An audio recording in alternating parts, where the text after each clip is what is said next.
ಮುರುಗೇಶ್ ಅವರೇ, ನಂಗೆ ಗೊತ್ತು ಸಿಸ್ಟರ್, ನೀವು ನನ್ನ ಹತ್ರ ಹೇಳ್ಕೊಳ್ಳದೆ ಇದ್ರು ರಾಜನ್ ಎಷ್ಟು ಮಿಸ್ ಮಾಡ್ಕೋತಾ ಇದ್ದೀರಲ್ವಾ. ವಟಾರದಲ್ಲಿ ಪ್ರತಿಯೊಬ್ಬರು ಅವನನ್ನು ಇಷ್ಟು ಮಿಸ್ ಮಾಡ್ಕೋತಾ ಇರ್ಬೇಕಾದ್ರೆ ನಿಮಗೆ ಅವನಿಲ್ಲ ಅನ್ನೋ ನೋವು ಕಾಡದೇ ಇರುತ್ತಾ? ಬರೀ ನಾನು ಮಾತ್ರ ರಾಜ್ ಜೊತೆ ಕ್ಲೋಸ್ ಆಗಿದ್ನ ಮುರುಗೇಶ್ ಅವರೇ? ಅವರು ನನ್ನ ಜೊತೆ ಕ್ಲೋಸ್ ಆಗಿದ್ರು, ಆದರೆ ಮಿಸ್ ಮಾಡ್ಕೋತಿರೋದು ನಾನು ಮಾತ್ರ. ಅವ್ರು ನೋಡಿ ಮನೆಗೆ ಹೋದ್ಮೇಲೆ ಒಂದು ಫೋನು ಮಾಡಿಲ್ಲ. ಓ, ಅದಕ್ಕೆ ಬೇಜಾರ ನಿಮಗೆ? ಅವನೇ ಫೋನ್ ಮಾಡಲಿ ಅಂತ ಯಾಕೆ ಆಯ್ತೀರಾ? ನೀವೇ ಫೋನ್ ಮಾಡಿಬಿಡಿ. ನಿನ್ನೆ ಆಗಿರೋ ಮರ್ಯಾದೆನೇ ಸಾಕು, ನಾನು ಅವ್ರಿಗೆ ಫೋನ್ ಮಾಡಲ್ಲ. ಸಿಸ್ಟರ್, ಅದು ಏನು ಗೊತ್ತಾ? ಪ್ಲೀಸ್ ನೀವೇನು ಮಾತಾಡಬೇಡಿ. ನನ್ನ ಸಮಾಧಾನಕ್ಕೆ ನೀವು ರಾಜ್ಗೆ ಸ್ಪೆಷಲ್ಲು ಅದು ಇದು ಅಂತ ನೀವೇನೇನೋ ರೈಲ್ ಬಿಡಬೇಡಿ. ನಾನು ಅವ್ರಿಗೆ ಸುಮ್ಮನೆ ಒಬ್ಳು ಫ್ರೆಂಡ್ ಆಗಿದ್ದೆ. ಇನ್ನು ಮುಂದೆ ಅದು ಏನೂ ಅಲ್ಲ ಅನ್ಸುತ್ತೆ. ನನ್ನ ಸ್ಪೇಸಲ್ಲಿ ನಾನು ಇರ್ತೀನಿ ಅಷ್ಟೆ. ಸಿಸ್ಟರ್, ನಾನೊಂದು ಮಾತು ಹೇಳಲ್ಲ? ಹೇಳಿದರೆ ನೀವು ಅರ್ಥ ಮಾಡ್ಕೋತೀರಾ ಅಂತ ನಂಬಿದ್ದೀನಿ. ಏನದು? ನಮ್ಮ ಮನಸ್ಸಲ್ಲಿ ಇರೋದನ್ನು ಇದ್ದಾಗೆ ಹೇಳ್ಬಿಡ್ಬೇಕು. ಎಲ್ಲರ ಹತ್ರ ಆಗಲಿಲ್ಲ ಅಂದರೂ ನಮ್ಮ ಮನಸ್ಸಿಗೆ ಹತ್ರ ಆದವ್ರ ಹತ್ರ ನಮ್ಮ ಮನಸ್ಸನ್ನು ತೆರೆದಿಡ್ಬೇಕು. ಯಾಕಂದರೆ ಕೆಲವೊಂದನ್ನು ಮುಚ್ಚಿಡೋದ್ರಿಂದ ಒಳ್ಳೇದಾಗುತ್ತೆ, ಇನ್ನು ಕೆಲವೊಂದನ್ನು ಮುಚ್ಚಿಡೋದ್ರಿಂದ ಪಶ್ಚಾತ್ತಾಪ ಪಡಬೇಕಾಗತ್ತೆ. ಅದಕ್ಕೆ ಹೇಳ್ತಾ ಇದ್ದೀನಿ. ಉಳಿದಿದ್ದನ್ನು ನೀವೇ ಯೋಚನೆ ಮಾಡಿ. ಯಾಕೆ ಸುಶಾಂತ್ ಆ ಥರ ಕೇಳ್ತಾ ಇದೆಯಾ? ನೀನು ಹೇಳಮ್ಮ ಉತ್ತರನ. ಅಲ್ಲ ಸುಶಾಂತ್, ನಿಮ್ಮ ಅಪ್ಪನ ಬಗ್ಗೆ ನಿನಗೆ ಗೊತ್ತಿಲ್ವೇನೋ? ಆದರೆ ಅಮ್ಮ, ನನಗಿಂತ ಹೆಚ್ಚಾಗಿ ನಿನಗೆ ಗೊತ್ತಲ್ವಾ?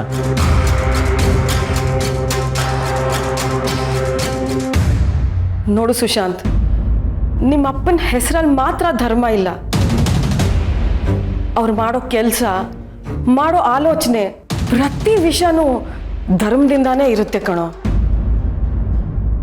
ಅವ್ರು ಯಾವತ್ತೂ ಯಾವ ತಪ್ಪನ್ನು ಮಾಡಿದವರಲ್ಲ.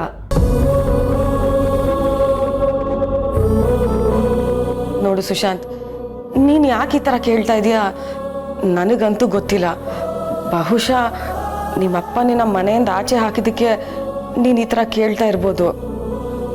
ಆದರೆ ಅದಕ್ಕೂ ಕಾರಣ ಇದೆ ಅಲ್ವೇನೋ? ತನ್ನ ಮಗ ಒಳ್ಳೆ ರೀತಿಯಿಂದ ಬದುಕಲಿ ಅನ್ನೋದು. ಸುಶಾಂತ್, ನಿಮ್ಮ ಅಪ್ಪನ ತಪ್ಪಾಗಿ ತಿಳ್ಕೊಬೇಡ ಕಣೋ. ಅಮ್ಮಂಗೆ ಆಗಿದ್ರೆ ಅಪ್ಪನ ಬಗ್ಗೆ ಗೊತ್ತಿಲ್ವಾ? ಗೊತ್ತಿದ್ರೆ ಅಮ್ಮ ಹೇಳಿರೋರು. ಅಂದರೆ ನಾನು ಈ ವಿಷಯನ ಅಮ್ಮನ ಹತ್ರ ಕೇಳ್ಕೊಳ್ಳೋದು ಯೂಸ್ ಇಲ್ಲ. ಮೇ ಬಿ ಅಪ್ಪ ಎಲ್ಲರ ಹತ್ರ ಈ ವಿಷಯ ಮುಚ್ಚಿಟ್ಟಿರ್ಬೋದು. ಸುಶಾಂತ್, ಏನಾಯ್ತಪ್ಪ? ಯಾಕೆ ಸುಮ್ಮನಾದೆ? ಅಮ್ಮ, ಅದು Sushant, hi, good morning. Good morning. ನೀನು ಇಲ್ಲಿದ್ಯಾ? ನಾನು ನಿನ್ನ ಹುಡ್ಕೊಂಡು ರೂಮ್ಗೆ ಹೋಗಿದ್ದೆ. ನನಗೆ ಬಿಟ್ಟು ತಿಂಡಿನೂ ತಿಂದ ನೀನು? ದಿಶಾ, ಅವನೇನೋ ತಿಂಡಿ ತಿಂದಿಲ್ಲಮ್ಮ. ನೀವಿಬ್ರು ಕುತ್ಕೊಳ್ಳಿ, ನಾನೇ ಬಡಿಸ್ತೀನಿ. Okay Sushant, come on.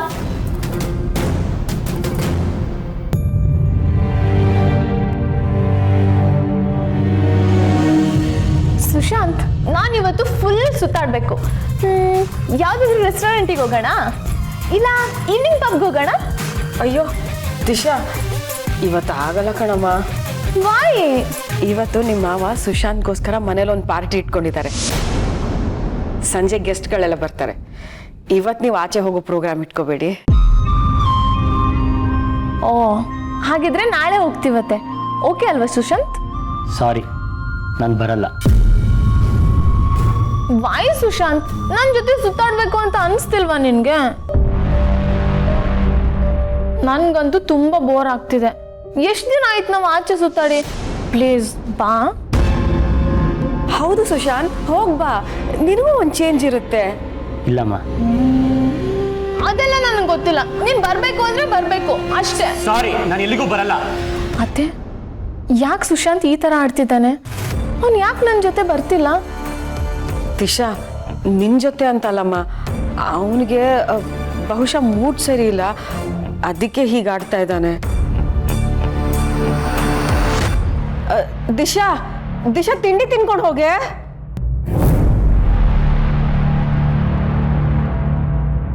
ಈ ಹುಡುಗಿಗೆ ಹೆಂಗಪ್ಪ ಅರ್ಥ ಮಾಡಿಸೋದು?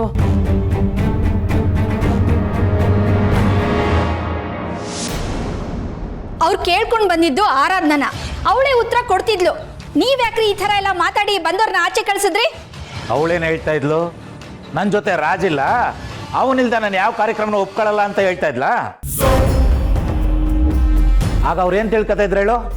ಅವನು ಯಾರಪ್ಪ ರಾಜು, ಅವನಿಲ್ಲಾಂದ್ರೆ ಇವಳಿಗೇನು ಕಷ್ಟ ಅಂತ ಅನ್ಕೋತಾ ಇದ್ರ ಇಲ್ವೋ? ಅದಕ್ಕಿಂತ ನಾನು ಹೇಳಿದ ಮಾತೆ ಸರಿಯಾಗಿದೆ ಬಿಡು. ಛೀ, ಈ ತರ ಮಾತಾಡಕ್ಕೆ ನಿಮಗೆ ನಾಚಿಕೆ ಆಗಲ್ವೇನ್ರಿ? ಅಮ್ಮ, ನೀವಿಬ್ರು ಯಾಕೆ ನನ್ನ ವಿಷಯ ಕಿತ್ತಾಡ್ತಿದ್ದೀರಾ? ದಯವಿಟ್ಟು ಸ್ವಲ್ಪ ಸುಮ್ಮನಿರಿ. ಅಲ್ಲ ಕಣೆ, ನೀನ್ ಯಾಕೆ ಫಂಕ್ಷನ್ ಒಪ್ಕೊಳ್ಳಿಲ್ಲ? ಅವರಿಗೆ ಗಟ್ಟಿಯಾಗಿ ಮಾಡ್ಕೊಡ್ತೀನಿ ಅಂತ ಹೇಳ್ಬೇಕಾಗಿತ್ತು. ಮೊದ್ಲೇ ನಿನ್ನ ಬಗ್ಗೆ ಬೇಡವಾಗಿದ್ದೆಲ್ಲ ಮಾತಾಡಕ್ಕೆ ಜನ ಕಾಯ್ತಾ ಇರ್ತಾರೆ. ಅಂಥವ್ರಿಗೆ ಮಾತಾಡಕ್ಕೆ ಅವಕಾಶ ಮಾಡಿಕೊಡ್ಬಾರ್ದು ನೀನು.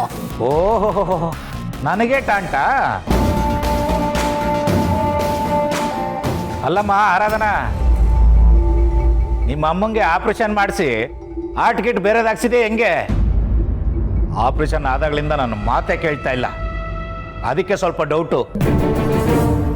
ನೋಡೆ, ಅಷ್ಟಕ್ಕೂ ನಾನು ಬೇಡದೇ ಇರೋದು ಏನೂ ಮಾತಾಡಿಲ್ಲ.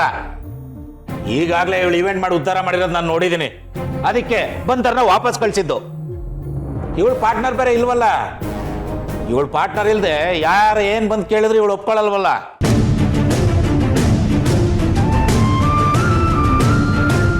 ಆರಾಧನಾ, ಹಾಗಿದ್ರೆ ಇನ್ ಮುಂದೆ ಯಾವುದೇ ಇವೆಂಟ್ ಬಂದ್ರು ಒಪ್ಕೊಳಲ್ವಾ ನೀನು? ಏನೋ ಕನ್ಸಿನ ಕೆಲ್ಸ ಹಾಗೆ ಹೀಗೆ ಅಂತ ಹೇಳ್ತಿದ್ದೆ.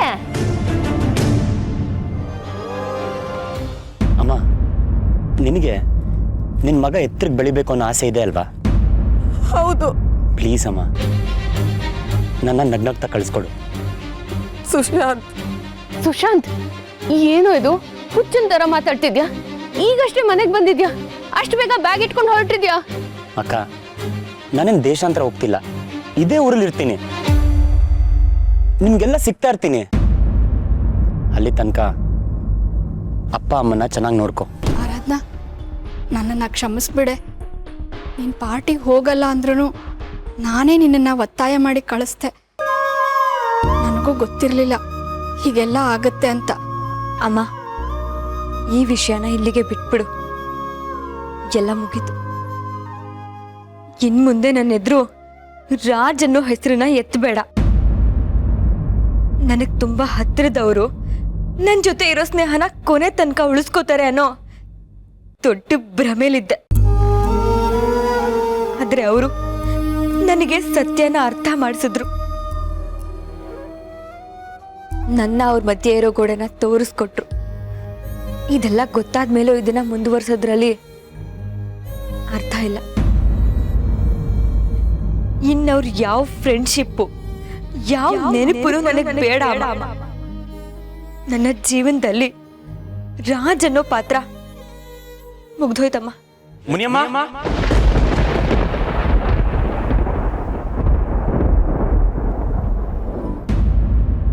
ನನಗೆ ನನ್ನ ಮಗ ನಮ್ಮ ಮನೆಗೆ ಬರಬೇಕು ರೀ. ನೀವು ಹೋಗಿ ಅವನ ಕರ್ಕೊಂಡು ಬನ್ನಿ. ದಯವಿಟ್ಟು ಸಮಾಧಾನ ಮಾಡ್ಕೊಳ್ಳಿ.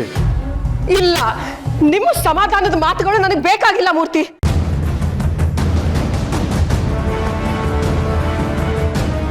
ಅಲ್ಲ ರೀ, ಸುಶಾಂತ್ ಮನೆ ಬಿಟ್ಟು ಹೋಗ್ತಾ ಇದ್ದಾಗ ನೀವ್ ಯಾಕ್ರಿ ಅವನ್ನ ತಡಿಲಿಲ್ಲ? ಮಾತಾಡ್ರಿ. ಯಾಕೆ ನಿಮಗೂ ಮಗ ಮನೇಲಿರೋದು ಇಷ್ಟ ಇಲ್ವಾ? ಹೋಗ್ಲಿ ಅಂತಾನೆ ಅನ್ಕೊಂಡ್ರಾ? ಏನ್ ಮಾತಾಡ್ತಿದ್ಯಾ ಸಾವಿತ್ರಿ ನೀನು? ಅವ್ನು ನಿನಗೆ ಮಾತ್ರ ಮಗನ, ನನಗೆ ಮಗ ಅಲ್ವಾ? ನೋವು ನಿನಗೆ ಮಾತ್ರ ಇದೆಯಾ, ನನಗಿಲ್ವಾ? ನೀನು ಪಡ್ಕೋತಾ ಇದೆಯಾ, ನಾನು ತಡ್ಕೋತಾ ಇದ್ದೀನಿ ಅಷ್ಟೇ. ಇದ್ದಕ್ಕಿದ್ದಾಗೆ ಅವನು ತಗೊಂಡ ನಿರ್ಧಾರ ನನಗೆ ದೊಡ್ಡ ಆಘಾತ ಆಗೋಯ್ತು.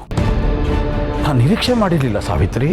ಆದ್ರೂ ನೀವು ಮನ್ಸು ಮಾಡಿದ್ರೆ ಬೈದಾದ್ರೂ ಅವನ್ನ ಮನೇಲೇ ಇರಿಸ್ಕೋಬೋದಾಗಿತ್ತು ರೀ. ಆದ್ರೆ ನೀವು ಹಾಗೆ ಮಾಡಲೇ ಇಲ್ಲ. ಮತ್ತೆ ಅದೇ ಮಾತಾಡ್ತೀಯಲ್ಲ ಸಾವಿತ್ರಿ. ಹೇಗೆ ತಡೀಲಿ ನಾನು ಅವನ್ನ? ಬೆಳೆದು ನಿಂತ ಮಕ್ಕಳು ಒಂದು ನಿರ್ಧಾರ ತಗೊಂಡಾಗ ನಾವು ಅದನ್ನು ತಡಿಬಾರ್ದು, ಬಿಟ್ಟು ಬಿಡಬೇಕು. ಆ ನಿರ್ಧಾರ ಅವ್ರಿಗೊಂದು ಅನುಭವನ ಕೊಡುತ್ತೆ. ಆ ಅನುಭವದಿಂದ ಅವರೊಂದು ಪಾಠ ಕಲಿತಾರೆ. ಅಂಥ ಪಾಠನ ನೀನು ನಾನು ಹೇಳ್ಕೊಡೋಕೆ ಸಾಧ್ಯನೇ ಇಲ್ಲ. ಅದರಲ್ಲೂ ನನ್ನ ಮಗ ಸುಶಾಂತ್ ತನ್ನ ಕನಸನ್ನು ನನಸು ಮಾಡ್ಕೊಳ್ಳೋದಕ್ಕೆ ಕೈ ಮುಗಿದು ನನ್ನ ಹತ್ರ ಬೇಡ್ಕೊಂಡ. ಅದೇ ಮಗನ ಅವತ್ತು ನನ್ನ ಮನೆಯಿಂದ ಆಚೆ ಹಾಕಿದೆ. ಒಂದು ಮಾತಾಡದೆ ಅವನು ಹೊರಟೋದ. ಇವತ್ತು ಅವನು ಹೋಗ್ತಾ ಇದ್ದಾನೆ, ನಾನು ಮಾತಾಡೋಕ್ಕಾಗ್ತಿಲ್ಲ. ಎಂಥ ವಿಪರ್ಯಾಸ ಅಲ್ವಾ?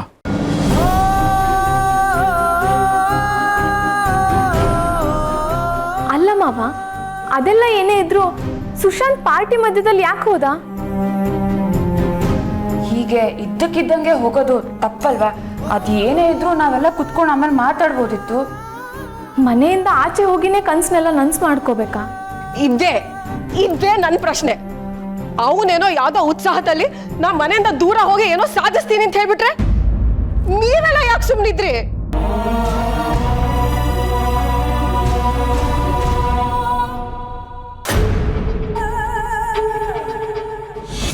ಇದೆಲ್ಲ ನನಗೆ ಅರ್ಥನೇ ಆಗ್ಲಿಲ್ಲ. ಇದು ಹೀಗಾಗಿದ್ಯಾ? ದಡ್ಡಿ ನಾನು. ಏನಮ್ಮು, ಏನಾಗಿದೆ? ಸುಶಾಂತ್ ಅವ್ನ ಕನ್ಸನ್ನ ನನ್ಸ್ ಮಾಡ್ಕೊಳಕ್ ಹೋದ ಅಂತ ನಾವೆಲ್ಲ ಅನ್ಕೊಂಡಿದೀವಿ. ಆದ್ರೆ ಅವನು ಹೋಗಿರೋದಕ್ಕೆ ಕಾರಣ ಬೇರೆನೇ ಇದೆ.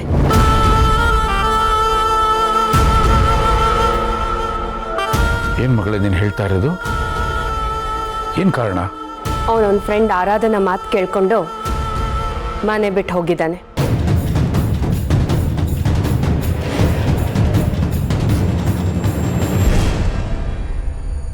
ನೀವೆಲ್ಲ ಆರಾಧನಾ ಅವನ್ನ ಬದಲಾಯಿಸಿದ್ಲು ಅಂತ ಖುಷಿ ಪಟ್ರಿ. ನಾನು ಹಾಗೆ ಅನ್ಕೊಂಡಿದ್ದೆ.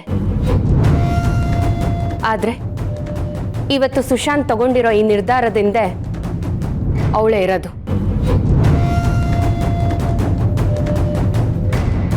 ಅವನು ನನ್ನ ತಮ್ಮ, ಧರ್ಮೇಂದ್ರ ಪ್ರಧಾನ್ ಅವ್ರ ಮಗ. ಅವನು ಹೋಗಿ ಯಾವುದೋ ಹುಡುಗಿ ಹಿಂದೆ ಬಿದ್ದು ಹಾಳಾಗೋಗ್ತಿದ್ದಾನಲ್ಲ. ಅಮಲ,